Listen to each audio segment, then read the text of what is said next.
Hey, is this me? I can't tell.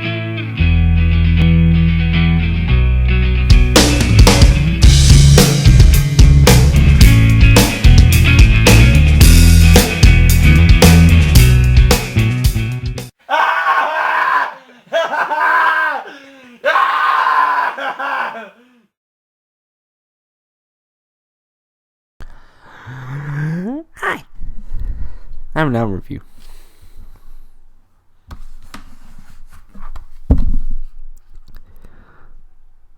Dream Theater's The Astonishing.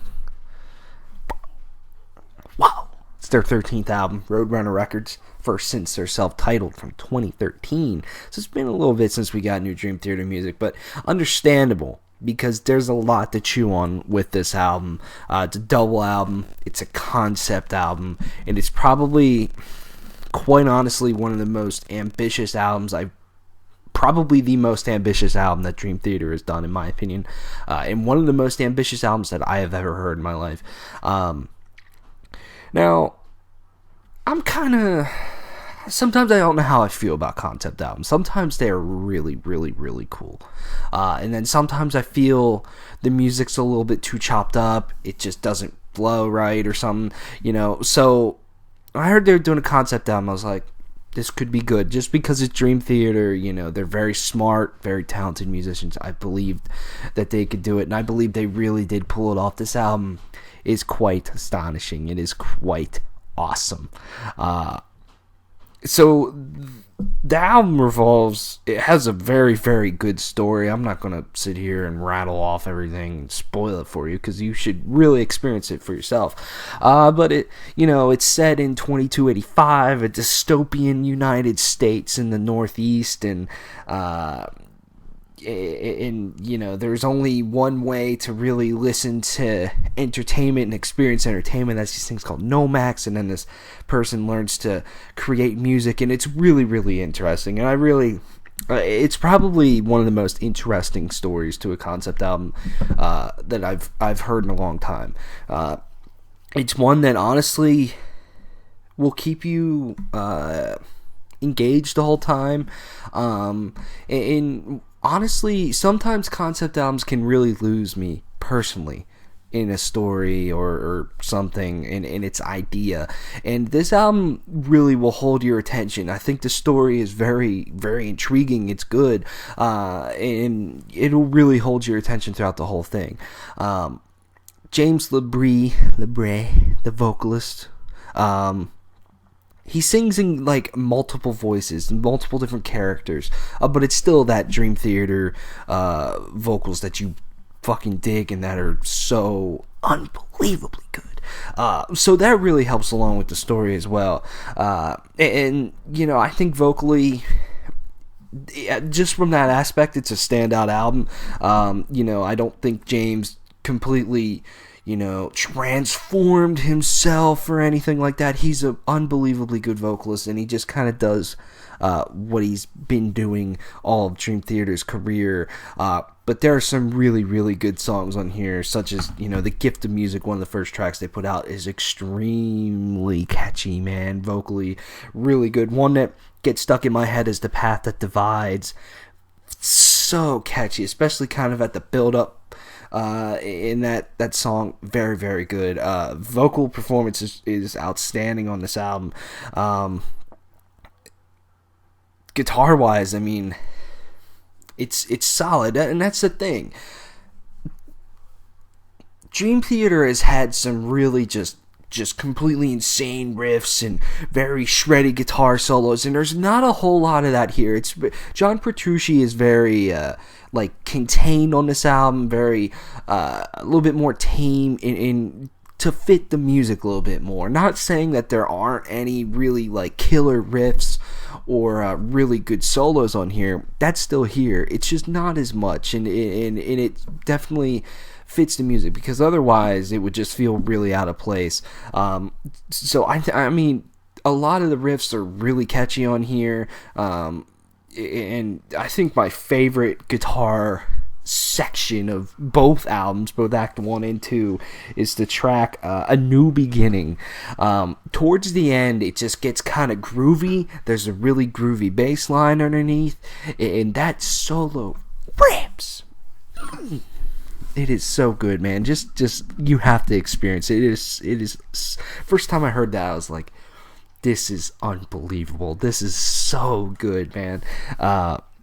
But I mean, guitar-wise, like I said, it's good. There's solid riffs throughout the whole thing. There's just, and it really fits the music. It fits the story. It fits the vibe that they're trying to go with.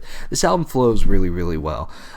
It has a lot of, more upbeat, energetic, intense moments that you expect from Dream Theater, and then it has those beautiful ballads that Dream Theater is really good at writing as well, and I feel they struck a very, very good balance between the two. I feel it's about half and half throughout the entire thing, and then the instrumental tracks on here are really good. I mean, Dystopian Overture to start the album is fucking awesome, and then 2285 Antra Acte, I don't know, to start the Act 2 is interesting as well. Another really standout track is one that they released before the album came out, and that's Moments of Betrayal. To me, that's the most... See, I don't want to use that term.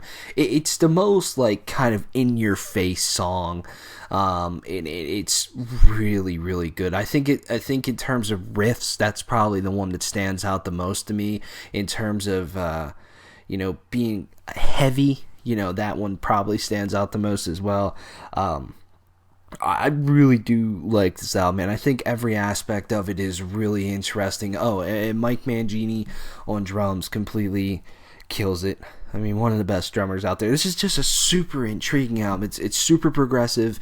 And I would say the only thing that I have to say about it is that just a couple moments on here, and to you it might not be a big deal. This is totally a subjective thing I'm about to say. Just a couple of moments I feel were kind of killed a little bit too early, where I felt they were building up to something, and then that song just kind of stopped and flowed into the next one, and like I'm saying, it doesn't ruin the album. It's not awful. I'm not like, what the fuck, man? Where's my fucking shreddy rips or whatever, everything does work really well. I just wish maybe they extended a couple of their ideas that they had going in certain sections of the album. But it's only nitpicky. It's only every once in a while, and that's about all I'm going to say. This is probably one of the best concept albums I've ever heard in my life. And two, just this cover art does a lot for this album, honestly. It really, when you look at this cover art and then you listen to the album, this, you think of this type of future and setting, and it really, really, really works well. Awesome fucking cover art. I love sci-fi stuff. A lot of times, if you ask me, sci-fi or fantasy, what do you like more? I mean, I love both of them, but I'm probably going to lean sci-fi. I mean, most of my favorite franchises in entertainment are sci-fi. So this having like this sci-fi futuristic setting really, really works, at least for me. I know a lot of people with sci-fi are turned off, and they like fantasy more, or whatever. Whatever you like, but that does a lot for it. Yeah. I kind of wish I could go back and kind of experience this album for the first time again, because it is truly an experience, and I recommend it. I mean, block out some time, man. I mean, it's 2 hours long. I've been listening to this album all week. Basically all week since it came out, the 29th of January. So I don't have much more to say. I'm going to give this 9 out of 10. Dream Theater's The Astonishing. Another incredible album from Dream Theater, man. What a career this band has had. So yeah. See you next time.